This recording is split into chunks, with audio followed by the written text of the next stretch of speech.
Today, the state secretary of education is set to make a trip out here to Western Mass to discuss improving early literacy efforts in Hampden County and across the state. And Western Mass reporter Taylor Smith joining us live in studio this morning with more on what his visit will entail. Good morning, Taylor. What can you tell us?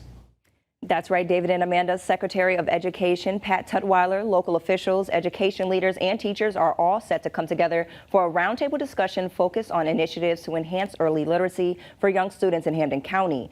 Now, this discussion will take place at Bolin Elementary School in Springfield this afternoon, highlighting the Healey-Driscoll administration's Literacy Launch Initiative, which is aimed to improving early literacy education for young students in Massachusetts. It focuses on the reading success of children from the ages 3 to grade 3, and the Healey-Driscoll administration is proposing a 5-year initiative starting with $30 million in the 2025 fiscal year budget. In addition to Secretary Tutwiler, others in attendance include Paul Belcito, who is the executive director of the Davis Foundation and the Department of Elementary and Secondary Education, Director of Literacy and Humanities, Catherine Tarka. And now this roundtable discussion will be hosted by Irene E. and George A. Davis Foundation. It will take place at 1:30 this afternoon. Reporting live in the studio this morning, Taylor Smith, Western Mass News.